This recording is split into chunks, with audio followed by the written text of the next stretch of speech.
한 1년 반 전인가요? 작년 초에 이제 고려인들이 컨퍼런스를 했어요. 줌 컨퍼런스. 고려인들이라고 하면은 중앙아시아와 러시아에 사는 한인들을 우리가 일컫는데, 거기에서 고려인 3세 발레리 한 교수님이 계세요. 우즈베키스탄의 고려인 3세이신데, 이분이 발표 주제가, 그리고 발표 주제 제목이 우리 디아스포라는 결국 사라질 것인가 였어요. 이분이 이제 장황하게 30분 동안 발표를 하시고 정작 이 질문에 대해서 본인이 답을 하지 않으시는 거예요. 그래서 제가 질의응답 시간에 손을 들어서 교수님께서는 우리 디아스포라가 결국 사라질 것 같으니까 하니까 30초 한 1분간의 정적이 있었어요. 그때 처음에 저희는 정적을 보면서 이것이 컴퓨터가 프리즈했나? 왜냐면 아무런 미동도 없이 어느 곳을 이렇게 응시하고 계셔서. 근데 이분이 굉장히 치열하게 고민하시고 계시더라고요. 네, 이 질문에 대해서 와서 앉아주시면 네, 막 시작했어요. 같이 사용해 주시면.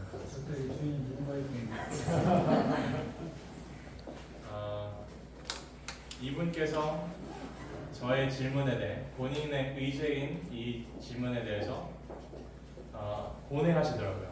고뇌하시고 씨름하시면서 30초간 허공을 쳐다보고 계시다가 30초 후에 컴퓨터 스크린 카메라를 다시 응시하시면서 Maybe you will disappear. 우리가 사라질 수도 있을 것 같다. 근데 그분의 어떤 답을 떠나서 그분이 한 1분 동안 정적 속에서 고민한 이유는 무엇일까를 되뇌이게 되었어요. 과연 한반도 밖에, 모국 밖에서 살아가는 한인들이 점차 옅어져서 없어진다면, 사라진다면 그것은 무슨 뜻일까? 그들은 과연 존재해야 될 이유가 있는가?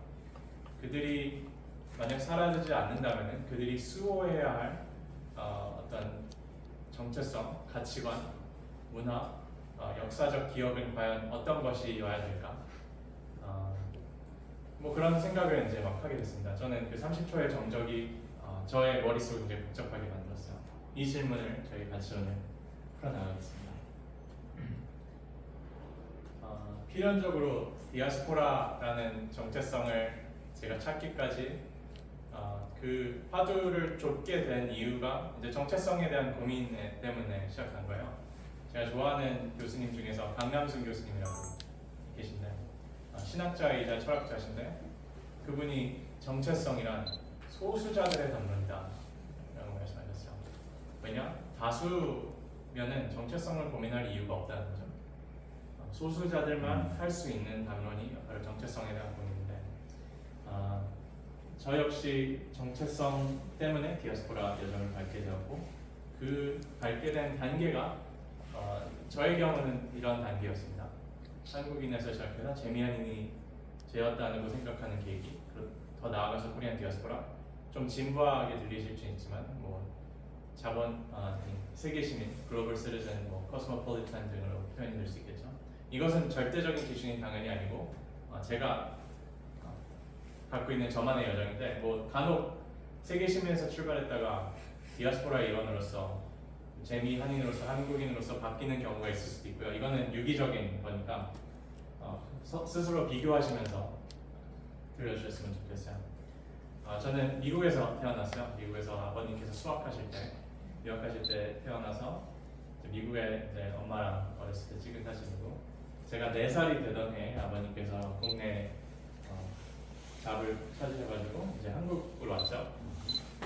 그래서 이제 한국 초등학교, 고등학교, 중학교, 유치원까지, 고등학교 1학년까지 한국 정규 수업을 받으면서 한국 사람으로 자라났습니다. 여기 보시면은 그쵸, 한 아이가 서 있구나 생각하실 수 있겠지만, 만약 제가 포토샵을 사용해서 제 얼굴을 조금 흐릿흐릿하게 한다면은 저희 어머니가 학교에 제가 놓고 간 도시락을 찾아서 이제 저한테 돌려주려고 와서 보셨을 때 아마 저를 발견하기 굉장히 어려우셨을 것 같아요. 그 말인즉 사실 저는 국내에서 유치원, 초등학교, 중학교, 고등학교 1학년까지 정규 수업을 받으면서 단 한 번도 학급은 물론 학교 내에서 외국인을 본 적이 없어요. 한국인이 아닌 사람과 학교를 다닌 적이 없어요. 그들의 존재에 대해서 생각해 본 적이 없어요. 그리고 제가 84년생인데 제가 그 교과서에서 그 어떤 단일 민족, 단군의 후손, 우리의 백이 민족 이걸 배운 마지막 세대라고 하더라고요.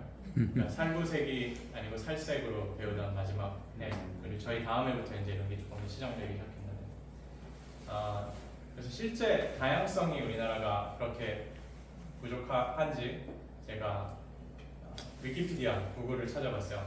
다양성 순위가 쭉 뜨더라고요. 세계 전역의 모든 나라에. 그래서 1위가 가장 다양성이 많은 나라, 159위가 가장 다양성이 적은 나라. 대한민국이 몇인 줄 아세요? 맞히시는 분께 제가 쓴 책을 선물로 118. 네? 118. 118? 158. 158? 어떻게 딴 데서 치팅하셨나요? 네.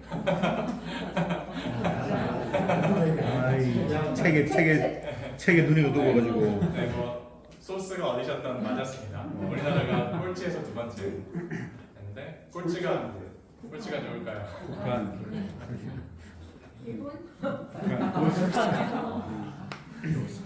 일본? 일본도 돼 있네. 이 연구 결과를 도출했었던 연구자들이 어떤 매트릭스를 썼는지는 각자 찾아보실 수 있는데 ethnic, 민족적, cultural, 문화적, 그리고 linguistic 어떤 언어적 다양성을 기반으로 조사를 해보니 실제 이런 결과가 도출이 됐다 되어 있어요. 적어도 이들의 조사에 의하면 한반도가 세계에서 어떤 면에서 다양성이 가장 결여된 나라 중에 하나잖아요. 다시 돌아가서 역설적으로 제가 한국에 살 때 저는 단 한 번도 한국인의 정체성에 대해서 고민한 적이 없었습니다. 그렇죠? 왜냐? 저는 다수의 일원이었거든요. 정체성을 고민하지 않아도 될 다수의 일원이기 때문에 그게 저의 한국인의 정체성이었던 것 같아요. 한 번도 생각해 본 적 없는 이슈. 하지만 이제 재미한인이 되면서 이야기가 좀 더 복잡해지고 재밌어지는 것 같아요. 제가 아버님께서 고1 때 이제 아버님 안식년이 제 고3회와 딱 맞딱 떨어져서 저한테 오셔서 질문하셨어요. 너는 미국에서 태어났기 때문에 미국 국적이 있고 이중 국적인데 한국 국적법상 18살이 되기 전에 한 국적을 선택해야 된다. 어느 국적을 원하니? 근데 저는 당시에는 고딩일 뿐이었었거든요. 어떤 한 나라의 국적을 결정할 만큼의 무게감과 그 중요성과 그 심오함을 이해할 수 있는 나이가 아니었었던 것 같아요. 근데 죽은 시인의 사회라는 영화를 그때 우연히 봤어요. 그런데 거기서 로빈 윌리엄스 키팅 선생이 Carpe Diem 외치잖아요. 유명한. 그러니까 이 순간을 내 것으로 만들어라. 제가 한국 학교에서 아주 페일링하는 학생은 아니었지만 그래도 어떤 그런 억압적인 한국 교육 시스템에서 신음하는 모든 학생들 중에 하나였기 때문에 미국에 가면 칼페 디엠을 할 수 있는 좋은 환경이 아닐까라는 나이브한 선택을 해서 이제 당시에 미국 국적을 선택하고 출국을 앞둔 몇 달 전 이제 유승준 사건이 한국에서 터졌어요. 그러면서 이제 한국 국적을 버리고 미국 영주권 혹은 시민권을 채택해서 군 미필의 한국 남성이 정당성 있게 받아들일 수 없는 사회구나라는 어떤 강박관념에 그때부터 좀 시달렸던 것 같아요. 나는 더 이상 정당성 있는 한인 남성이 될 수 없겠구나. 그렇다면은 미국에 가면 나는 미국인이 되어야지. 미국인이 된다는 것은 무슨 뜻일까? 그것은 최대한 백인화되는 건가? 최대한 주류화되는 건가? 그렇지만 나의 여태까지 세계관과 경험은 한국인데 그럼 나는 한반도 밖에서 살아가는 한인 남성으로서 어떤 정체성을 가져야 되나? 막 이런 복합적인 정체성 고민, 아이덴티티 크라이시스가 그때부터 시작됐습니다. 그러고 나서 다수의 일원에서 소수가 되는 경험. 네, 여러분 아마 미국에서 사시거나 외국에 지내신 분들은 어떤 느낌인지 아시죠? 그러니까 한국에서는 제가 피부 색깔로 혹은 저의 국적으로 혹은 문화적 배경으로 저의 정당성 혹은 존재가 의심받는 적이 없잖아요. 왜냐면 다수 일원이기 때문에. 하지만 미국에서는 실제 그들이 편견을 받던 받지 않던 당하던 당하지 않던 제가 스스로 셀프 컨셔스 괜히 정당성 의심받는 것 같은 어떤 소수자로 되면서 그때부터 저의 모든 어떤 세계관이 무너지는 경험을 했던 것 같아요. 그리고 조금 더 저는 1차원적인 미성숙한 고민을 했기 때문에 어떤 국가적 차원에서 저를 발견하려는 시도를 많이 했었던 것 같아요. 저는 미국에 속한 일원인가 한국에 속한 일원인가 등등의 이슈. 그러다가 대학교에 진학을 해서 LA 폭동 사건을 배우게 됩니다. 여러분 잘 아시겠지만 LA 폭동 사건을 잠깐 다시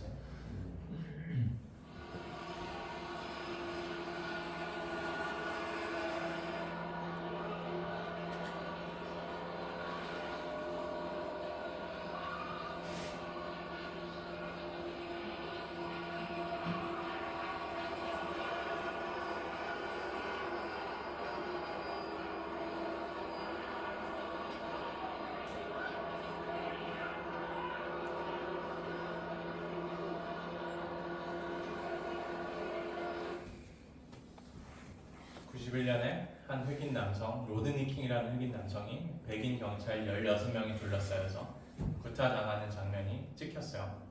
그때는 지금처럼 셀폰이 많은 시기가 아니었기 때문에 이렇게 버젓이 어떤 사람이 공권력에 의해서 폭행당하는 장면이 많이 저한테 보여지던 시기가 아니었죠. 마치 2년 전 조지 플로이드 같이 이게 순식간에 찍혀서 모든 사람이 볼 수 있는 그런 시대가 아니었는데 어떤 한 건너편 발코니에 있던 행인이 이걸 보고 너무 충격을 받아서 당시에 있던 큰 캠코더를 갖고 이제 촬영을 하다가 그 다음날 모든 미국 주류 언론사에 이제 배포를 했죠.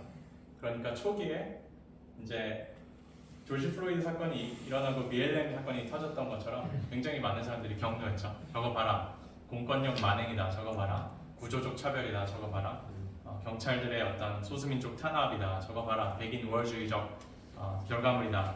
이러면서 어떻게 보면 초기에는 건설적일 수도 있는 어떤 본질을 건드리는 미국의 약점을 건드리는 그런 건설적인 담론이 막 구체화되던 시점에 2주가 채 되지 않아서 이 사건이 터졌죠. 15-year-old Natasha Harlins was shot and killed by store owner Sue Jadu. Two claim Harlins was stealing a bottle of orange juice when she confronted the teenager.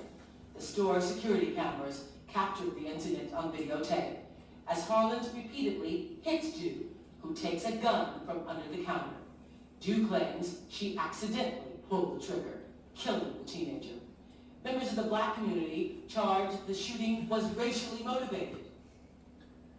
2주가 채 지나지 않아서 한 흑인 여성, 조그만 꼬마죠. 티네이저 나타샤 할렌스라는 친구가 한인 아주머니가 운영하는 상점에 들어와서 오렌지 주스를 픽업해서 자신 백팩 사이드에 이제 딱 껴놨어요. 그걸 보고 이제 한인 아주머니는 너 훔치려고 그러지 의심을 하니까 이 친구는 나 훔칠 거 아니었다 그러면서 주먹질을 하다가 총을 쏴서 그 자리에서 직사했죠.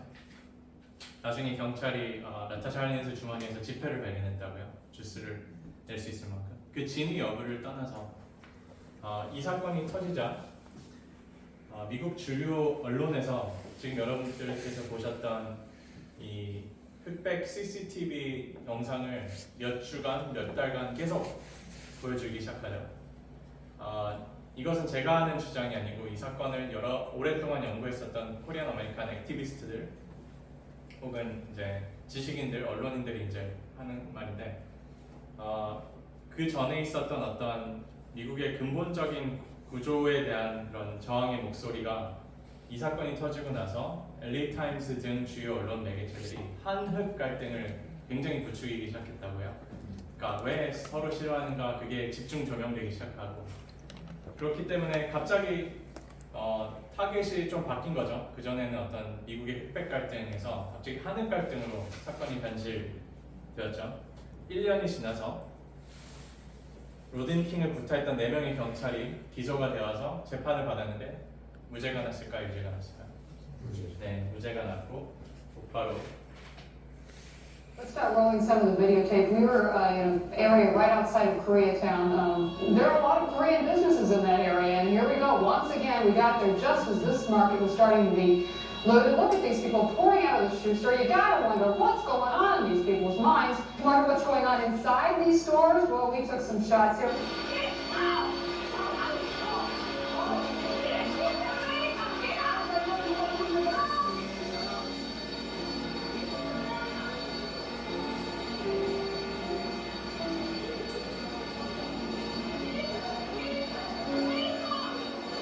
They don't care, but I'll tell you what happened moments later. The Korean merchants and store owners who own that shopping complex, 3 of them were holding guns and they just started firing.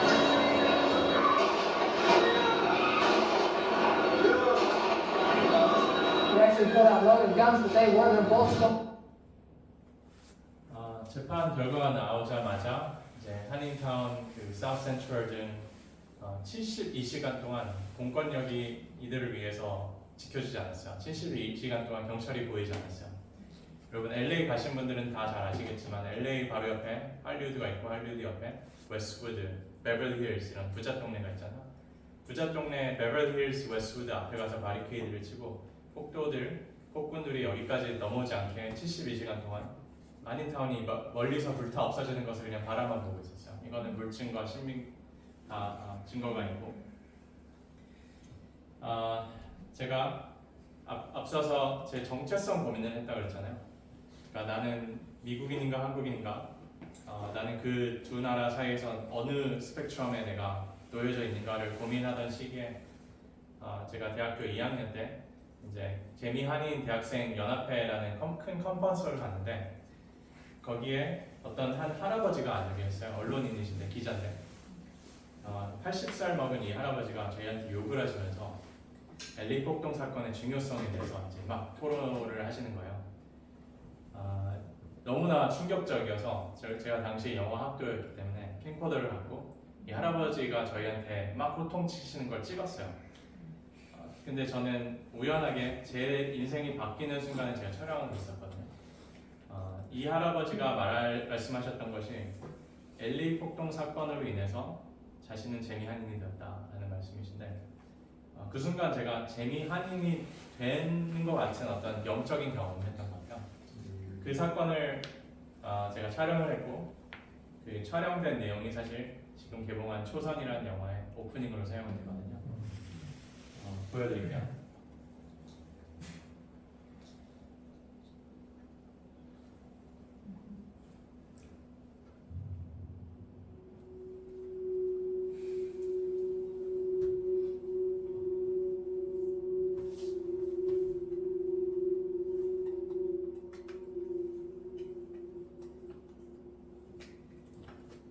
You society represented for the first time that the children of Saibu are the only one who came to help. You are the first and last line of defense for your parents. As children of Mama Rosa Parks were the first and last line of defense for blacks in the South. Remember that. That's the only lesson I want to give you. You have to define your destiny in your own terms. You know, when you have a 30,000 demonstrations in America, it's the largest fucking demonstration in America.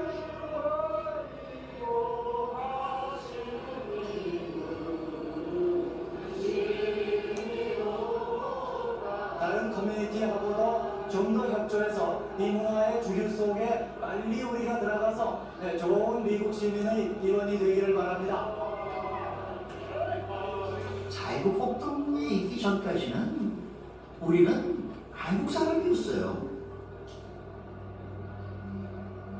미국에 사는 코리안이었는데 그게 아니라 이제는 코리안 아메리칸이 되겠다라는 생각들을 하게 된 거죠.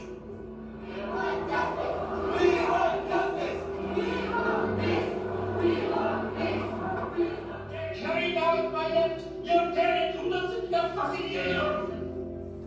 And you guys presented it. That's when I put it more like it. I feel the freedom of it.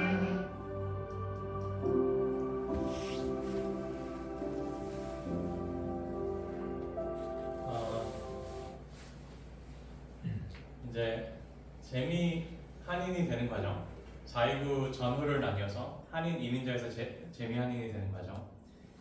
이제 저는 이 지점이 흥미로운 것 같아요. 그러니까 현지화되는 과정이거든요. 이민자들이 현지화되는 과정. 근데 저는 재미 한인뿐만 아니라 세계 전역에 있는 한인들은 그들만의 자이도 순간들이 다 있었던 것 같아요.